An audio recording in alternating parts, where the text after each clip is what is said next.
Brian autorizado, bateu! Puta, gol! Não tá de brincadeira, cara. Pô, o cara fez gol na gaveta! No ângulo, a bola viaja de perna esquerda. Mas que vergonha! O Brian bate de perna esquerda, a bola vai na gaveta, o Grêmio tá perdendo pro CSA. É pior que a derrota pro Mirassol. É igual ao vexame do Mirassol. Olha aí, ó. O cara fazendo circo. Não existe. Rigatti, o que tá vendo? Olha o gol. O goleiro caiu pro chão, cara. Não existe isso aí. O goleiro escorregou, quer ver? Ele escorrega! Infeliz, escorregou! Escorregou! Na gaveta, o Grêmio tá perdendo pro CSA da Série C! Olha esse goleiro. Mano, conhece a sua primeira derrota! Olha esse goleiro! Mano, conhece a sua primeira derrota! Mano, conhece a sua primeira derrota! Que horror o Grêmio, meu Deus! Que horror que tá acontecendo com o Grêmio! O Grêmio não é nada! Que vergonha a torcida do Grêmio! Que vergonha! Nós estamos perdendo pro CSA da Série C! Que é a terceira divisão do futebol brasileiro, e eles estão nos dando um banho de bola. Chega, não quero mais saber de nada. Calma, Farida, busca o homem ali, cara. Busca o homem ali. Não vou tomar nada aqui. Não me manda tomar nada, Nino. 92. Placar, Bajé. O Grêmio tem uma dificuldade hercúlea pra conseguir fazer os gols. Uma dificuldade, mas tem uma facilidade pra tomar gol. Mas uma facilidade pra tomar gol. Cara, a gente ainda diz fecha o cadeado. Que fecha o cadeado? O Grêmio é uma peneira pra tomar gol. Os jogadores do Grêmio, os atuais, eles não merecem vestir a camisa do Grêmio. Porque é muito fácil fazer gol no Grêmio. Os caras, tomamos, então nós vamos lá fazer o gol de empate. Sabe? A gente tenta acreditar, mas não dá, cara. É assim, ó. É triste ver o Grêmio de 2025. Por mais que a gente tente acreditar, é triste ver o Grêmio jogar. O Grêmio tem dificuldade de fazer gol, mas uma facilidade de sofrer. Ninguém consegue segurar nada. Os caras não têm honra pra vestir a camisa do Grêmio. É erro em cima de erro. Basta os atacantes dos adversários atacarem o Grêmio. E eles vão fazer o gol. Tá aí de novo, mais um gol sofrido. Ainda bem que aconteceu a zebra ontem. Então nada de zebra hoje. Pode acontecer aí em outros jogos. Com a gente não. Nada de zebra hoje. Entendeu, Vascão? Hein, Felipe, Maestro, os jogadores do Vasco é nessa gritaria. Porque olha a família vascaína.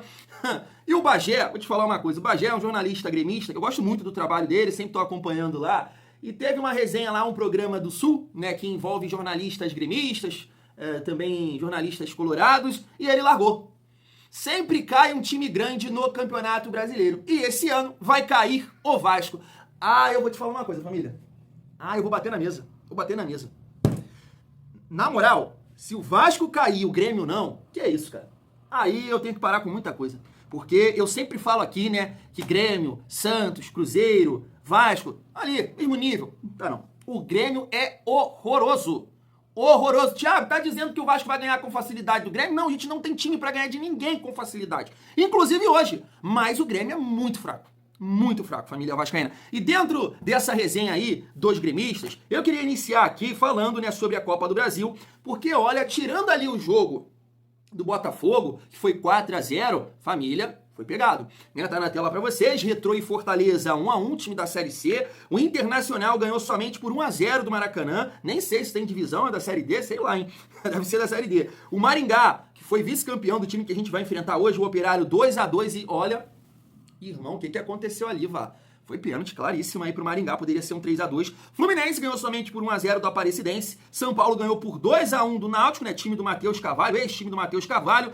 Ceará, aí um jogo mais pegado, né? De Série A, 1-0 pro Palmeiras. Novo Horizontino 0, Corinthians 1. Aqui vale destacar, eu também estava vendo algumas resenhas, né? E a galera, olha, mas falando muito mal da atuação do Corinthians. Mas parece que o Corinthians poupou, né? Alguns jogadores, mas mesmo assim a galera criticando bastante a atuação. CSA que ganhou por 3-2 do Grêmio. A gente vai falar um pouco mais sobre esse jogo, porque teve uma mudança de treinador lá recente. E o Bahia acabou também um confronto, assim, podemos dizer, do nosso nível, né? Porque o Paysandu é um time de Série D, de Série B, perdão. E hoje, né, tem aqui os confrontos que a gente pode dizer mais equilibrados. Por esse motivo, né? Série A, Série B. O Vasco, que enfrenta um time de Série B. O Santos também, cara, o CRB, que me parece que tá até melhor do que o Operário nesse momento, um time de Série B. Criciúma e Bragantino, né? O Flamengo pegou uma moleza. E o Cruzeiro enfrenta o Vila Nova. E por que eu tô querendo aqui, rapidamente, falar sobre o Grêmio? Porque teve uma mudança de treinador recente. Você pode até utilizar o argumento e falar o seguinte, Thiago, mas o Mano Menezes, ele organizou o Fluminense. Coisa que provavelmente, né, o Fluminense teria caído aí com o Fernando Diniz. Eu já vi o Diniz falando sobre isso, ele tinha confiança, né, se ele permanecesse lá no Flu-C, que o Fluminense não ia cair para a segunda divisão, porque ele estava passando por algumas dificuldades, até de peças, né, sem o Ares, que estava servindo a seleção, eu acho que o André machucado, mas ele tinha muita confiança que a coisa ia voltar a caminhar. E aí o Mano Menezes chega e consegue lá salvar o Fluminense, que poderia ter, brigou para não cair até a última rodada. Mas por que eu tô pegando esse exemplo do Grêmio para falar aqui que eu defendo o Fernando Diniz com esse conceito diferente? O PVC falou isso ontem, né, no corte que eu trouxe aqui. Diniz é Diniz. O Diniz não tem comparação com nenhum outro treinador. E aí eu olho o Mano Menezes, que eu vi até uma galera elogiando no início, né, falando que o Grêmio já é mais organizado, mas ontem eu já vi o Farid, por exemplo, falar que o Grêmio é a mesma coisa do Quinteiros. Por que isso? São treinadores, cara, que pensam futebol parecidos e, né, o elenco não permite tantas mudanças, eu sei, com aquelas dificuldades de sempre e tudo mais. É um time que depende muito dessa condição física, de velocidade, sempre assim. Esse é o padrão hoje do futebol brasileiro. E aí a gente tem um treinador que realmente pensa diferente, que é o Fernando Diniz. É arriscado? É, porque você exige ali dos seus jogadores uma personalidade para jogar. Mas eu prefiro muito mais tentar esse estilo de jogo com as peças que a gente tem do que trazer um treinador convencional, podemos dizer assim, aquele que pensa futebol dentro da caixinha, que vai ter as mesmas dificuldades do que o Carille. Porque isso é um futebol posicional, Edmundo fala muito isso. É aquele futebol estático, de marcação e de transição rápida, sem aquela ideia de jogo que o Diniz tem. É difícil, não estou falando aqui que é fácil, que o Diniz vai conseguir implementar isso com facilidade dentro das opções que ele tem. Não, mas como o Vasco não é um time físico, um time que pode contra-atacar, um time que joga em transição, não é esse time. O Vasco é um time que tem Coutinho, que já não tem esse vigor todo, o próprio Nuno Moreira tem uma certa velocidade, mas é um cara que vai cansar se ficar fazendo esse ir e vir, então o Vasco precisa tentar jogar um pouco mais com a bola. Então por isso aqui eu defendo a contratação do Fernando Diniz, principalmente dentro das opções que a gente tem no mercado e as opções de jogadores que a gente tem hoje no atual elenco do Vasco. Veja bem, eu vi os gremistas falando, o Grêmio não mudou nada. Claro, o Mano acabou de chegar, tem isso também. Mas vamos ver como é que vai ficar aí essa situação. Família, chega aí que tem muita resenha nesse vídeo. Claro que vamos... Tô nervoso já, não, operar não. Claro que vamos falar muito aqui do jogo de hoje contra o Operário, provável escalação do Vasco, provável escalação do Operário. A gente tem aqui uma informação do André Hernan, né, falando do Fernando Diniz, parece que a coisa tá caminhando. E eu quero trazer aqui também o Pedro Moreno e o Grafite, que falaram um pouco dessa decisão de hoje contra o Operário. Então chega aí que tem muita resenha nesse vídeo, mas antes, deixa eu te pedir aquela moral. Se não for inscrito aqui no canal Vasco em Família, se inscreve, deixa o like e ativa o sininho para não perder os próximos vídeos. Vamos seguir a nossa resenha e destacar essa informação aqui do André Hernan. Tá na tela. Conversas entre Vasco e Diniz estão caminhando para um desfecho positivo. Partes alinham planejamento esportivo e questões financeiras. Tudo deve se resolver até sexta. E há muito otimismo. Tá aí, família vascaína, né? Provavelmente Fernando Diniz deve ser o novo treinador do Vasco. Como eu disse para vocês, eu gosto aqui dessa possibilidade, entendendo sim os riscos dessa contratação, mas eu acho que o Fernando Diniz, dentro das opções, é o treinador que pode potencializar esse elenco do Vasco, principalmente Felipe Coutinho, tá? Felipe Coutinho, que nas últimas partidas, não dá para negar, vem deixando a desejar, não tá conseguindo, né, participar do jogo. Teve ali uma evolução, poxa, eu achei que ele, contra o Melgar, contra o Flamengo, eu não achei ele tão mal assim, eu acho que ele foi um cara, um organizador, pegando um pouco na bola porque o adversário com mais posse, mas sempre que tava pegando na bola, tava tentando alguma coisa, e nas últimas partidas, principalmente aí, né, contra o Lanús, não gostei muito. Teve outra partida, achei que ele foi muito mal contra o Lanús, errando muito. A galera também criticou bastante ele contra o Cruzeiro. Então eu entendo que o Diniz ele tem essa capacidade de potencializar Coutinho, Nuno, outros jogadores também como o Piton, tentar, né, criar mais oportunidades para o Verratti. Então eu acho que é o treinador, é a melhor opção nesse momento. E claro, vejo a torcida hoje bem dividida em relação a esse nome. Por exemplo, eu vejo em algumas páginas, o Sim tá ganhando, quando a galera faz lá uma enquete, aqui no canal deu não. Eu vi o Lucas Pedrosa citando isso, e é bem verdade. Qual nome hoje seria um nome para o vascaíno não debater? Unanimidade entre nós. Difícil, cara. Porque esse treinador, sabe? Então é complicado. Por exemplo, entre o treinador que o Santos contratou, que era o auxiliar do Tite, e o Fernando Diniz, você prefere qual? Que a galera tá lá zoando o Santos, que é o primeiro treinador home office da história, que é o Tite. pô, eu prefiro o Diniz, sabe? Dentro dessa dificuldade financeira também que o Vasco se encontra, eu prefiro o nome do Diniz. Então vamos torcer aí para que até sexta-feira o Vasco consiga acertar com esse treinador. E aí é bem provável, né, que quem comande o Vasco contra o Palmeiras seja o Felipe Maestro. Falando da partida de hoje, vamos trazer aqui o Pedro Moreno e também o Grafite falando um pouco dessa decisão, pra gente também trocar uma ideia aqui sobre o provável Vasco, provável Operário. Tá na tela. A demissão do Carille. Até porque, assim, eu acho que a questão do problema do Vasco não era exatamente a escalação. Se você for conversar com o torcedor do Vasco, o time que vinha sendo... Ele até conseguiu repetir, se não me engano, 2 ou 3 jogos consecutivos a escalação. E não dava muito para mudar aquilo ali, no meio para frente com o Coutinho, com o Nuno, Ryan e Verratti. Você pode ter uma decisão ou outra ali no meio campo, o volante que joga ao lado do Hugo Moura, que já foi utilizado Jair, o Tietchan quando estava à disposição, mas assim, o Paulo Henrique na lateral direita, o Piton na esquerda, a dupla de zaga, o João Vitor vem falhando muito, mas assim, o Vasco também não tem outras opções, com a ausência do Maurício Lemos, então o Lucas Freitas vinha jogando, então assim, não tem, acho que a questão não era a formação, e não tem muito, na verdade, não tem muito como fugir disso aí, eu acho que a questão mesmo era a falta de repertório do Vasco, como o Vasco era uma equipe absolutamente engessada, um time que não tinha uma maneira de jogar, quando tinha posse de bola não sabia o que fazer, até trouxe um dado aqui do Seleção na semana passada, que o Vasco, em 4 jogos, o Vasco levantou mais de 30 bolas na área, e exatamente os jogos onde o Vasco tinha mais posse de bola do que o adversário. Isso mostra o quê? Que o Vasco, quando precisava tomar as rédeas da partida, quando tinha mais posse de bola, era um time que não sabia o que fazer, era só pegava a bola e levantava na área para tentar encontrar um cabeceio do Verratti. Então, só que também não tem como a gente exigir que o Felipe, num curtíssimo espaço de tempo, consiga criar esses mecanismos, o Vasco não vai virar a seleção de 70 na mão do Felipe de uma hora para outra. Time, o que eu tenho aí para colocar? Não tinha estrutura para mudar a maneira de jogar do time, por isso que o Moreno trouxe esses dados de bola levantada na área, que quando você não tem situações, você não consegue achar alternativas de jogo com a bola no pé, com a bola trabalhada, você fica na dependência do seu melhor jogador na temporada, assim, um dos melhores da condição atlética dele de resolver pela bola aérea. Mas o Felipe, pelo conhecimento que teve, deve fazer algumas mudanças, por mais que ele seja o diretor técnico, talvez ele não concordava com algumas situações que teria do Carille. Agora a gente vai saber se ele concordava ou não, se ele tinha o mesmo pensamento do Carille, mas a volta de jogadores como o Tietchan, como o Adson, para tentar mudar a equipe no segundo tempo, é importante. Você tem que ter os 11 titulares que possam te dar uma condição de jogo forte, de você fazer um bom jogo. O Vasco, por mais que o Moreno trouxe a dificuldade, que é jogar lá no confronto operário no Germano Krieger, mas o Vasco é o time de Série A que tem um elenco melhor e tem por obrigação sair para o jogo também e buscar o resultado. Então a expectativa é de um grande jogo aí e essas alternativas para o Felipe aí no segundo tempo tentar mudar a equipe do Vasco.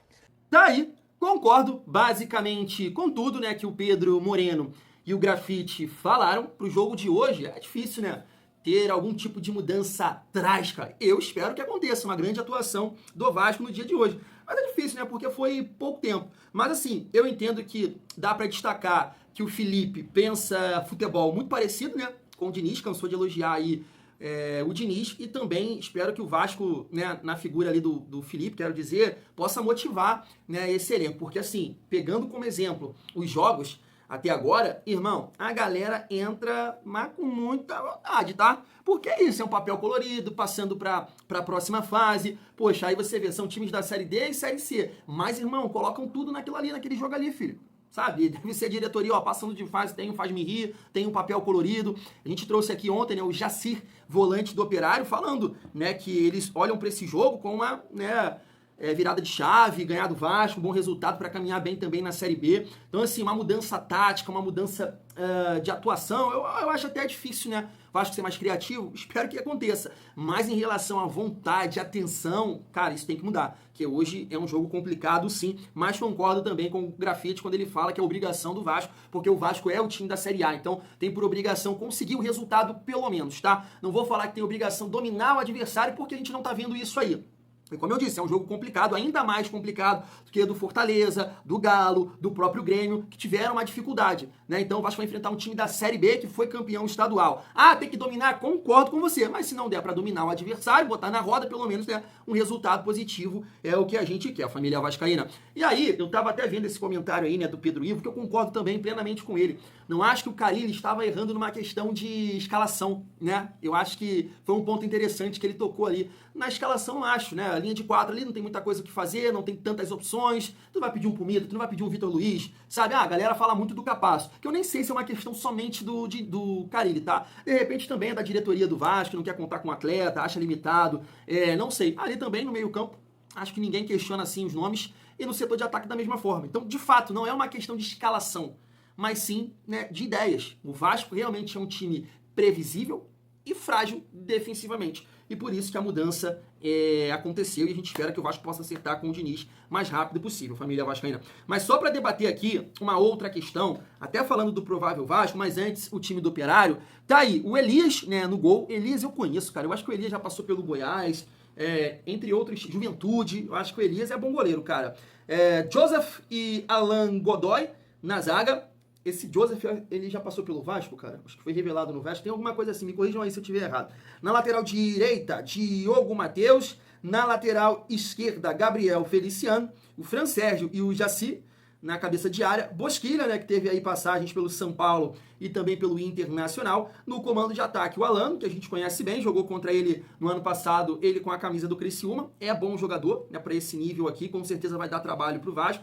Rodrigo Rodrigues, no outro lado, e no comando de ataque, Vinícius Mingotti. Me parece também que teve passagem pelo Bahia, não é isso? Acho que o Vasco já encarou ele jogando no Bahia. Como eu disse, é um time que foi campeão estadual, mas não vem vivendo um bom momento na Série B. Se eu não me engano, são 4 derrotas consecutivas, apesar de ter estreado bem ganhando fora de casa do Criciúma. E aí o provável Vasco, família, porque aqui antes eu vou debater com vocês, porque, por exemplo, né, a gente tem aí um jogo muito importante, né, contra o Palmeiras, que pode ser ali um jogo, pode ser não, é um jogo importante no sentido de você ser o mandante, né? A gente jogou no Maracanã contra o Flamengo, né? O ideal seria em São Januário, mas acabou que a gente ali ainda colocou um ponto na conta, então é muito importante, né? Nos jogos que você é a mandante, você pontuar. Por isso entendo que eu pouparia alguns jogadores na partida de hoje, porque o Palmeiras, eu vou te falar uma coisa que a gente pode destacar do Palmeiras é a intensidade, é um time muito intenso, né? De jogadores rápidos na frente. Então, assim, a galera tem que estar 100%, né, para tentar pontuar lá em Brasília. Por isso, acho que o jogo de hoje vai sim exigir muito dos atletas do Vasco, porque o que eu tô falando aqui, acabei de comentar isso com vocês, né? Você pega aí todos os outros jogos, a galera com muito tesão. Quero dizer, os times da Série C e D. Eu tô com um cotonete sujo na mão. O que tem a ver?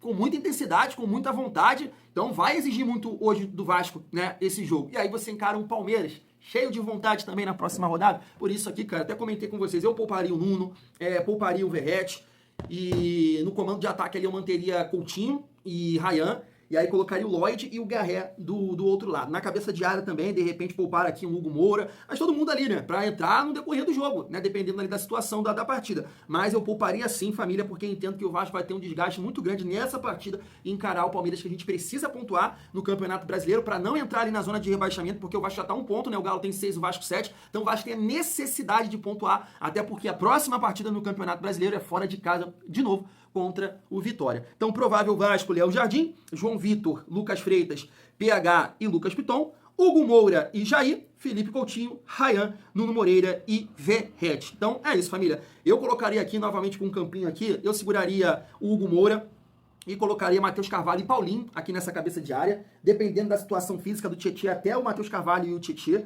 mas acho que o Tietê não tá, né, legal para jogar, ter esse retorno, principalmente no primeiro tempo, onde a galera tá com mais gás, né, a intensidade é maior, de repente ele não tá com essa condição, então botaria aqui o Paulinho, tá? Até por entender que é um jogo mais físico, não sei como é que tá a condição do gramado, sei que o Paulinho não tá nada bem, mas, né, tô aqui na torcida para que ele possa voltar a performar. E no comando de ataque, cara, pela última entrada ali, a última atuação do Lloyd, que não foi lá essas coisas, mas eu achei que ele tentou, sabe? Tentou um drible, arrancada, dar tapa na frente. Então eu acho que é um jogo interessante para começar com ele e segurar o Nuno, né, para o segundo tempo, ou se tudo ocorrer da maneira que tem que ocorrer, né, guardar o Nuno pro jogo contra o Palmeiras. Do outro lado, o Garré, para ter esse jogador também de construção, e no comando de ataque a gente tem um Ryan ali como 9, segurando o Verratti, que, ó, eu posso falar muita merda, tá? Mas você vai concordar comigo, o Verratti claramente está sentindo a sequência de jogos. É muito claro que ele tá pesado, mas pesado mesmo. Então eu também seguraria o Verratti para essa partida aí.